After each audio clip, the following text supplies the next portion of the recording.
আচ্ছা তুমি আমার ছোট ছোট কথা রাগ করো কেরে, আমাকে হোয়াটসঅ্যাপে ব্লক দিছো কেরে, ব্লকটা ছোটাও। ব্লগ ছোটাতে পারবো না, আমি আর আপনার সাথে রিলেশন রাখতে চাই না, আমার ব্রেকআপ চাই। আরে খাসন্নি, তুই তো আমার বিয়ে করা বউ। ধুর, আমি তো ভুলেই গেছিলাম। ভাড়ায় পাওয়া যাচ্ছে বউ, তাও আবার বাংলাদেশেরই এক গ্রামে। যার যেমন দরকার, যেভাবে দরকার সেভাবেই একেবারে সাজগোজ করা বউ ভাড়া করতে পারবে। কখনো ঘন্টা ভিত্তিক, কখনো সারা দিনের জন্য চাইলেই ভাড়া করা যাবে বউ। প্রয়োজন মতো ব্যবহার করে ফেরতও দেওয়া যাবে ভাড়া করে আনা সে বউকে। এমন কথা শুনে নিশ্চয় হতভম্ব হয়ে যাচ্ছেন।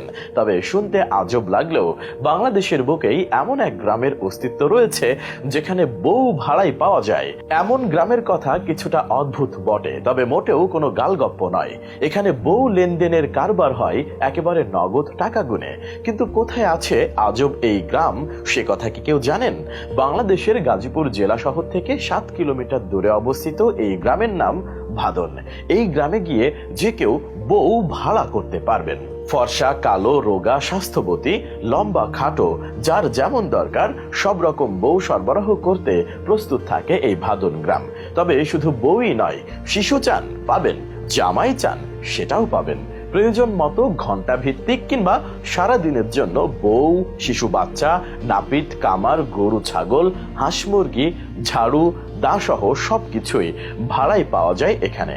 গাজীপুর সিটি কর্পোরেশনের পুর নিগম এর অন্তর্ভুক্ত ভাদুন গ্রাম ও এর আশেপাশের কয়েকটি গ্রামেও ভাড়ায় যা খুশি তাই পাওয়া যায়। মজার বিষয় হচ্ছে ভাদুন গ্রাম আসলে একটি শুটিং স্পট। সিনেমা থেকে শুরু করে টেলিড্রামা, নাটক, টিভি সিরিয়ালের জন্য যাবতীয় উপকরণ যা যা দরকার সবই পাবেন এই ভাদুন গ্রামে। প্রতিদিনই কোনো না কোনো শুটিং থাকে ভাদুন গ্রামে। শুটিং এর জন্য ভাদুন গ্রামে রয়েছে হরেক দৃশ্য, যেমন মেঘলা আকাশ, চমকদার বাড়ি, ভিলা, বাগান, পুকুর সহ অজস্র শুটিং স্পট। তাই প্রয়োজন হলেই পরিচালকেরা বেশি না ঘুরে সরাসরি এই গ্রামে চলে আসেন, কারণ ভাদুন গ্রামে এলেই নিজেদের শুটিং এর প্রয়োজনে যা যা দরকার তার সবই মেলে।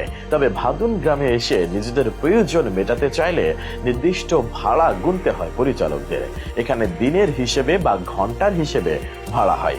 গ্রামবাসী শুটিং স্পটের মালিক ও পরিচালকেরা জানিয়েছেন, শুটিং এর প্রয়োজনে ঘন্টা ভিত্তিক কিংবা সারাদিনের জন্য সবকিছুই ভাড়ায় পাওয়া যায় এখানে। জানা যায় বহু বছর ধরে নিত্য প্রয়োজনীয় দ্রব্য বা আসবাবপত্র ভাড়া পাওয়ার রীতি চালু আছে এই ভাদুন গ্রামে। বিশেষ করে 90 এর দশক থেকেই ভাদুন গ্রামে শুরু হয়েছে নাটক, সিনেমার জন্য নিয়মিত শুটিং এর কাজ। প্রকৃতপক্ষে এই এলাকার মানুষ বিষয়টিকে পেশা হিসেবে বেছে নিয়েছেন। তাই